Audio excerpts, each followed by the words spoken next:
Introduksyon, ang pabulong na pagsisimula ng kwento ng Bahay Kubo. Maligayang pagdating sa isang gabi ng malalim na paghinga at malumanay na paglalakbay pabalik sa isang nakalimutang panahon.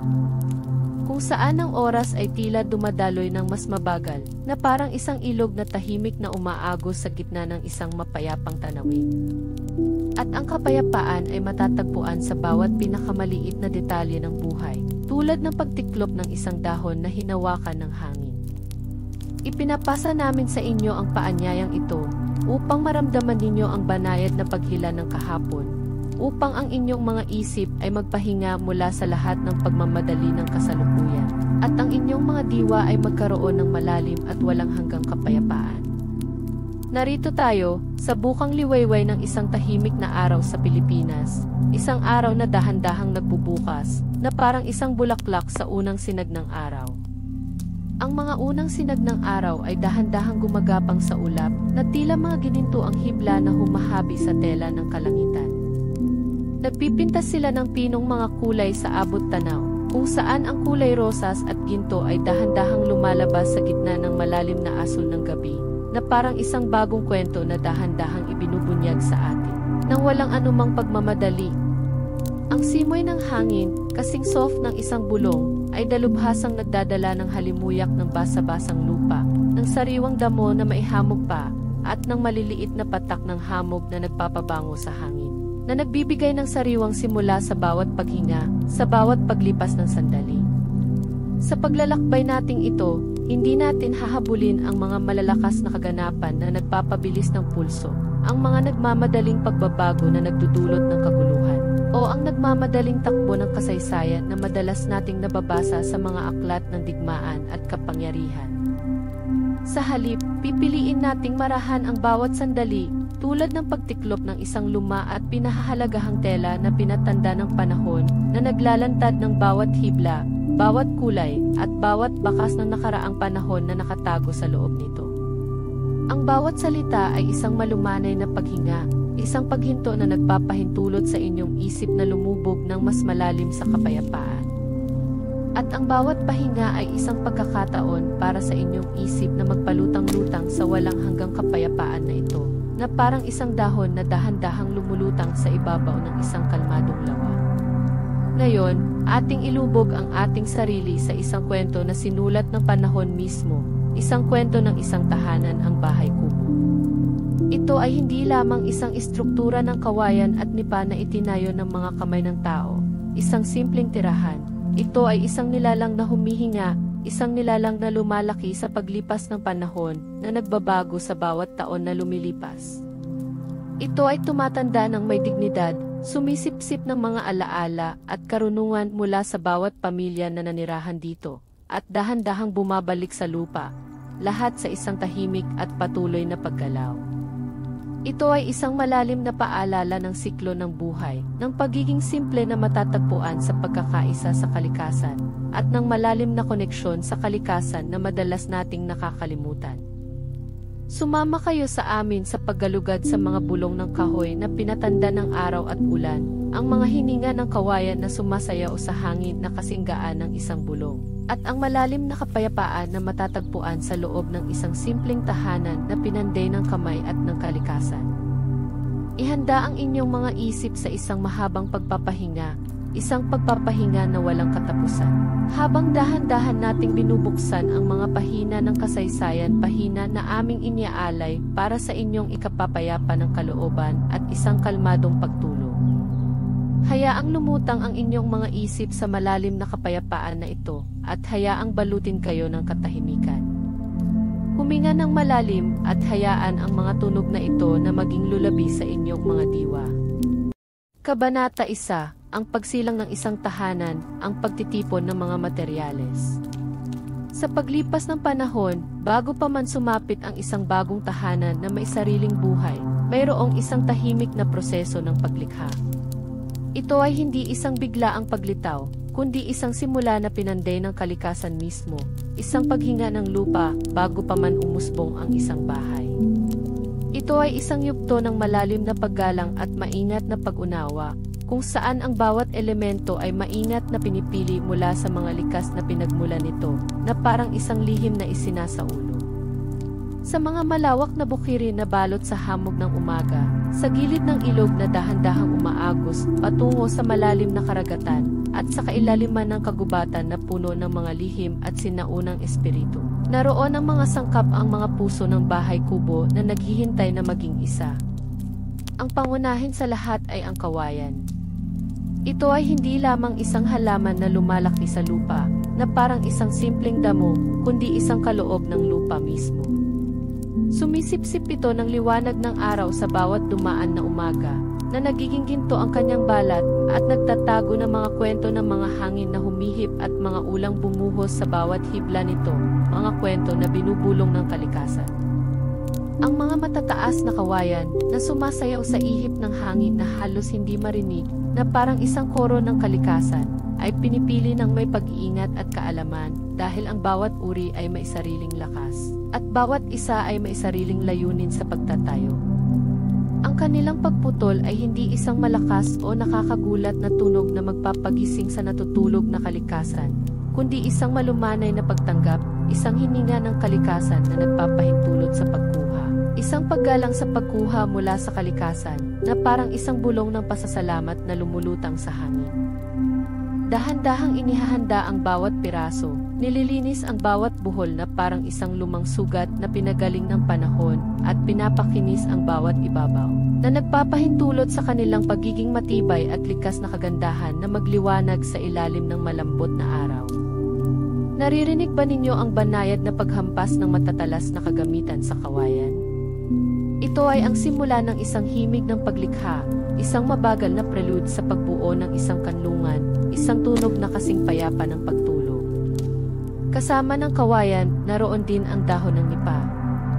Ang nipa, na matatagpuan sa mga latsyan at tabing ilog, kung saan ang tubig ay dahan-dahang dumadaloy at nagbibigay ng buhay, ay nagbibigay ng bubong at dingding na magiging kanlungan. Ang bawat dahon ay maingat na inaani, ang bawat isa ay may sariling kakaibang kurba at kulay, mula sa mapusyaw na berde na maihalong hamog pa hanggang sa malalim na kayumanggi na pinatanda ng araw, tulad ng mga pahina ng isang lumang libro. Ang mga dahon na ito ay maingat na itinatali, pinapatuyo sa ilalim ng malumanay na araw na hindi nagmamadali, at inihahanda upang maging takip isang proteksyon laban sa ulan at sa init ng araw, isang kumot na yari sa kalikasan mismo. Ang kanilang paghahanda ay isang sayaw ng kamay, isang ritual ng pasensya, kung saan ang bawat paggalaw ay sadyang at mailayunin, tulad ng isang meditasyon. Ang hangin na dahan-dahang dumadaan sa mga dahon ay lumilikha ng isang malumanay na tunog, na parang isang bulong ng mga lihim na alam lamang ng kalikasan. Ang mga sangkap na ito, kawayan at nipa, ay pinagsasama ng may karunungan na ipinasa sa bawat henerasyon, isang kaalaman na matatagpuan sa mga kamay ng mga ninuno na nagtayo rin ng kanilang sariling mga pangarap. Hindi ito pagmamadali, kundi isang masusing pagpaplano, isang malalim na pag-unawa sa bawat material at kung paano ito makikipag-ugnayan sa isa't isa upang lumikha ng isang kanlungan na matibay at payapa, isang santuwaryo. Ang hangin ay tila nagdadala ng mga bulong ng pag-asa habang ang mga piraso ay dahan-dahang pinagbubuklod, naghihintay sa kanilang pagiging isang ganap na tahanan, isang lugar na puno ng mga kwento na darating at mga alaalang lilikhain. Damhin ang kalmadong kapaligiran ng paglikha, kung saan ang bawat material ay may sariling lugar sa kwento ng pagsilang ng isang tahanan, isang kwento na kasing tanda ng panahon mismo, at kasing payapa ng isang malalim na pagtulog. Hayaang balutin kayo ng kapayapaan na ito. Kabanata 2, ang pagbuo ng pangarap, ang tahimik na pagtayo. Sa sandaling ang mga materyales ay handa na, at ang lupa ay nagbigay na ng kanyang mga kaloob ng may pagmamahal, nagsisimula ang tahimik na simponya ng pagtatayo. Ito ay hindi isang biglaang pagtatayo, kundi isang paghabi ng pag-asa at pangarap. Ang bahay kubo ay hindi itinayo ng may ingay ng mga makinang demotor na nagmamadali, na sumisira sa kapayapaan ng kalikasan, kundi sa ritmo ng kamay ng tao at ng kalikasan, isang ritmo na kasing tahimik ng paghinga ng mundo. Ito ay isang proseso na kasing tanda ng mga puno na nakapaligid dito, kasing organiko ng mga ilog na dahan-dahang dumadaloy sa tabi nito, na nagbibigay ng buhay at kapayapaan. Ang una, at marahil ang pinakamahalaga, ay ang mga haligi, ang matatag na mga poste na yumayakap sa lupa, na sumisipsip ng kapayapaan at lakas mula sa kalikasan mismo. Bago pa man itayo ang mga ito, mainat na inihahanda ang lupa. Ang bawat paghukay ay isang sadyang galaw na nagbibigay daan sa mga pundasyon ng tahanan. Ang tunog ng pala na dahan-dahang humuhukay sa lupa ay halos hindi marinig na parang isang bulong. Ang bawat haligi ay mainat na inilalagay sa butas na parang isang panalangin na inaalay sa lupa, isang pangako ng katatagan at pangmatagalang pag-iral. Sa pagtatayo ng bahay kubo, walang mga pako na nagbibigay ng matatalas na tunog na sumisira sa katahimikan. Sa halip, ginagamit ang mga lubid na gawa sa likas na hibla, tulad ng abaka, na kasing lakas ng pinakamatibay na bakal na pinanday, ngunit kasing lambot ng bulong ng hangin. Ang mga lubid na ito ay maingat na itinatali, na lumilikha ng mga buhol na kasing tibay ng pinakamatibay na bakal, ngunit kasing lambot ng isang haplos. Damhin ang pagdama ng kaligtasan habang ang bawat buhol ay humihigpit, nagbubuklod sa mga bahagi ng may pag-ingat at paggalang, na parang isang lihim na isinasa ulo. Sunod, ang sahig, ang banig na yari sa pinagtagpi-tagping kawayan. Ang bawat piraso ng kawayan ay maingat na inilalatag, ang kanilang mga tekstura ay lumilikha ng isang sining na maaaring maramdaman sa bawat hakbang. Isang sining na hindi nakikita sa mga aklat, kundi sa mga paa na dahan-dahang lumalakad dito. Kapag sumikat ang araw, ang mga sinag nito ay dahan-dahang dumadaan sa maliliit na siwang ng kawayan, na parang mga gininto ang daliri na nagpipinta ng mga guhit ng liwanag sa sahig, kung saan ang mga maliit na butil ng alikabok ay tila sumasayaw sa hangin, isang malumanay na paalala ng pagdaan ng panahon, ng mga sandaling nakapaloob sa bawat silid. Ang bawat guhit ng liwanag ay isang kwento, isang alaala na naghihintay na ibunyag. Ang tunog ng mga paa na lumalakad sa sahig ay malambot at ritmiko, na parang isang tahimik na himig.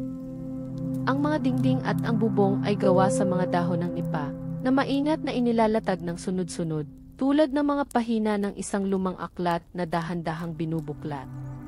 Ang bawat dahon ay may sariling kwento ng paglaki at pagpapatuyo sa ilalim ng araw. At sa pagiging bahagi ng bubong, nagiging kanlungan ito, isang payapang silungan laban sa init ng araw at sa malakas na ulan. Ang tunog ng ulan sa bubong ng nipa ay hindi malakas o nakakagulat, kundi isang malumanay na pag-awit, isang lulabi ng kalikasan na nagdudulot ng kapayapaan at pagtulog. Sa gabi, ang bubong na ito ay nagsisilbing kumot na nagbibigay ng seguridad sa mga naninirahan sa loob. Ang prosesong ito ng pagtatayo ay isang pagsamba sa kalikasan, isang pagkilala sa kanyang pagkabukas palad, at isang pagpapakita ng pasensya ng mga taong nagtatayo. Ito ay isang tahimik na proseso, kung saan ang bawat galaw ay mailayunin, at ang bawat bahagi ay may sariling lugar sa malaking larawan ng isang tahanan. Ang simoy ng hangin ay tila nagdadala ng mga bulong ng kaligayahan at pag-asa habang ang bagong tahanan ay dahan-dahang nabubuo, handa nang tanggapin ang mga kwento ng buhay sa ilalim ng kanyang bubong. Isang bubong na pinanday ng kalikasan at pagmamahal. Hayaang lumutang ang inyong isip sa malalim na kapayapaan na ito, habang ang larawan ng bagong tahanan ay dahan-dahang nagiging isang kanlungan sa inyong mga isip, isang lugar ng tahimik na pagpapahinga. Kabanata 3, Mga puso sa loob ng kawayan, ang tahimik na buhay. Sa loob ng tahimik na kanlungan ng bahay kubo, nagaganap ang pinakamarahang kwento, ang araw-araw na buhay. Ito ay isang kwento na hindi isinusulat ng mga makasaysayang kaganapan, kundi ng bawat paghinga, bawat kilos, at bawat sandali ng katahimikan. Dito, ang bawat tunog ay nagiging bahagi ng isang malambing na orkestra ng kapayapaan, na halos hindi marinig, ngunit laging naroroon, na parang isang lihim na simponya. Sa umaga, habang ang mundo ay dahan-dahang nagigising, ang unang mga sinag ng araw ay dahan-dahang sumisilip sa mga siwang ng dingding na yari sa kawayan. Ang mga sinag na ito ay hindi matalim, kundi malambot at ginintuan, na parang mga daliri na nagpipinta ng mga guhit sa sahig na pinagtagpi-tagping kawayan. Ang bawat sinag ay nagdadala ng sariling init at liwanag, na nagpapakita ng mga maliit na butil ng alikabok na tila sumasayaw sa hangin, isang malumanay na paalala ng pagdaan ng oras at ng mga kwento na naganap. Ang hangin ay dahan-dahang gumagapang sa loob, na nagdadala ng sariwang halimuyak ng lupa na nabasa ng hamog, ng sariwang dahon ng saging, at ng nalalapit na aroma ng isang bagong araw na dahan-dahang nagbubukas. Ang tunog ng tubig na dahan-dahang ibinubuhos mula sa isang tapayan patungo sa isang banga ay bumubulong ng pangako ng isang bagong araw, isang tunog na kasing payapa ng isang malalim na paghinga na nagdadala ng kapayapaan. Walang pagmamadali sa mga galaw ng umaga. Ang bawat kilos ay may layunin, may sariling ritmo, na parang isang sayaw na hindi nakikita, isang meditasyon ng araw-araw na gawain. Ang init ng apoy sa kusina, na karaniwang nasa labas o bahagyang nakahiwalay upang panatilihing malamig ang loob ng kubo, ay nagpapalabas ng mahinang usok na dahan-dahang umaakyat sa kalangitan, na parang isang panalangin na sumasabay sa hangin. Ang amoy na nilulutong kanin, ng simpleng ulam na galing sa hardin, at ng mga sariwang dahon ay dahan-dahang lumulutang, nagbibigay ng ginhawa at pagkakaiba sa hangin, isang amoy na nagpapaalala sa tahanan at sa init ng pamilya. Ang mga kamay ay dahan-dahang gumagalaw, naghahanda ng pagkain ng may pag-iingat, naglilinis ng mga kasangkapan ng may pasensya. Lahat ay nasa isang patuloy at kalmadong paggalaw, na parang isang ritual na isinasagawa ng buong puso. Sa hapon, habang ang araw ay dahan-dahang lumalayo, at ang mga anino ay humahaba, na nagpipinta ng mahabang anino sa sahig at dingding, nagbabago ang ambience. Ito ang oras para sa pagpapahinga, para sa mga tahimik na pagmumuni-muni, kung saan ang mga salita ay hindi kailangan. Ang tunog ng mga dahon ng niyog na umiindayog sa ihip ng hangin ay nagsisilbing isang lulabi, isang awit ng kapayapaan na dahan-dahang nagpapahimbing. Ang mga bata ay dahan-dahang naglalaro sa ilalim ng bahay. Ang kanilang mga tawanan ay mahina at malumanay, tulad ng huni ng mga kuliglig sa gabi, na nagdadala ng payapang kagalakan sa kapaligiran.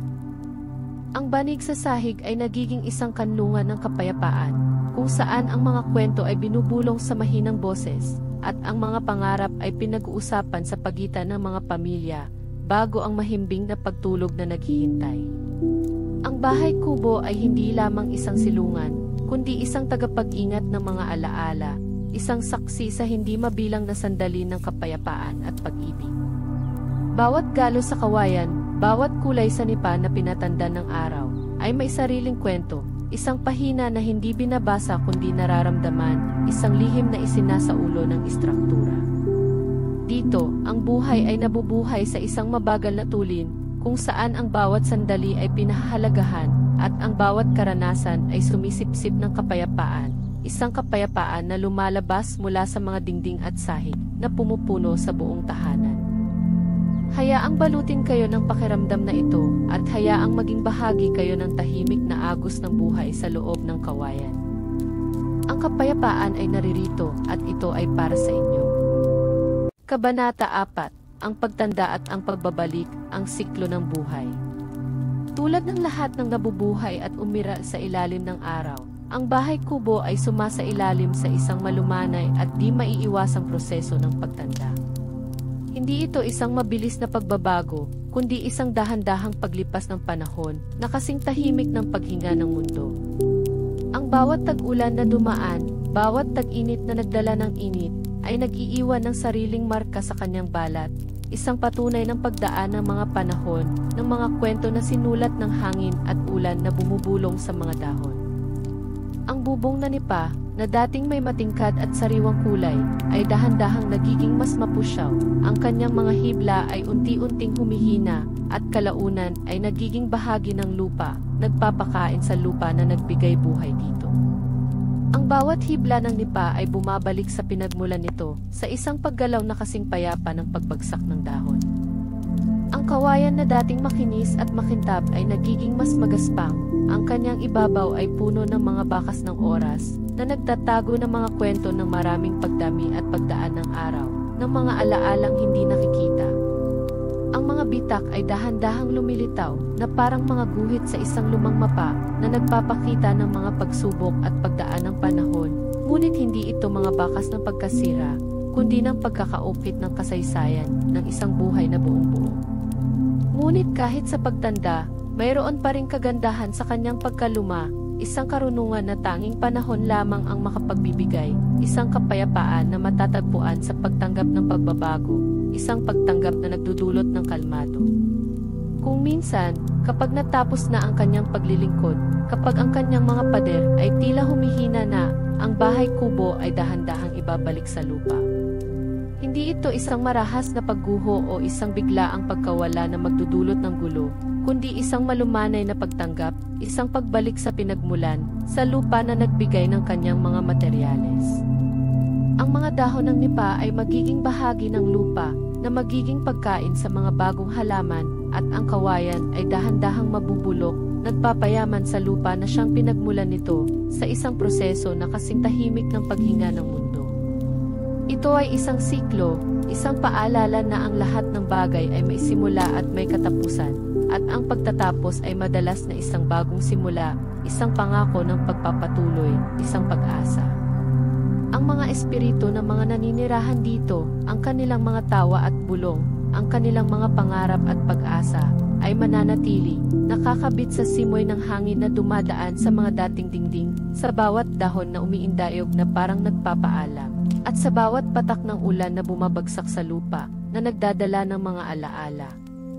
Ang bahay kubo ay hindi tuluyang nawawala, nagiging bahagi ito ng lupa, ng mga alaala na iniwan nito, at ng mga kwento na ipinapasa sa mga susunod na henerasyon, na parang isang matandang awit na patuloy na inaawit ng kalikasan.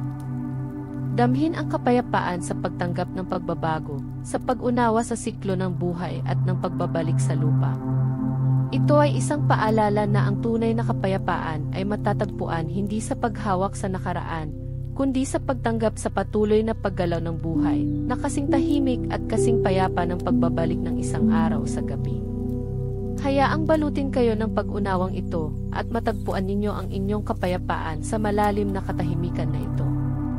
Pagtatapos, ang walang hanggang kapayapaan ng bahay kubo. At sa pagtatapos ng ating malumanay na paglalakbay sa mundo ng bahay kubo, manatili sana ang kapayapaan sa inyong kalooban. Naway ang mga bulong ng kawayan na ating narinig, ang hininga ng nipa na ating nadama, at ang tahimik na ritmo ng buhay na ating naranasan ay magbigay sa inyo ng ginhawa at pagpapahinga na kailangan ninyo. Ang bawat kwento, bawat tunog, ay inilaan upang maging isang lulabi para sa inyong diwa.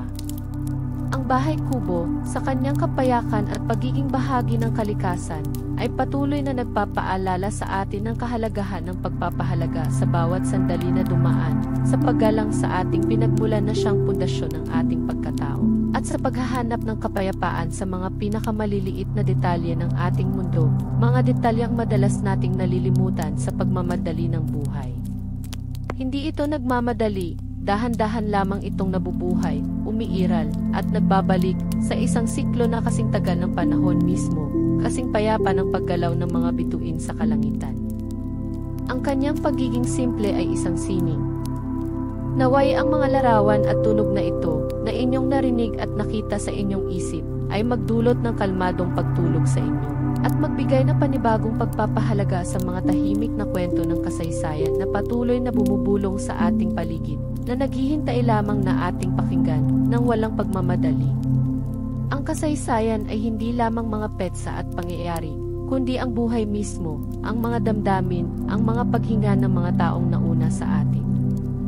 Hanggang sa muli nating paglalakbay sa mga nakalimutang pahina ng kahapon, manatiling payapa at magpahinga ng mahimbing. Hayaan ng katahimikan na balutin ang inyong diwa.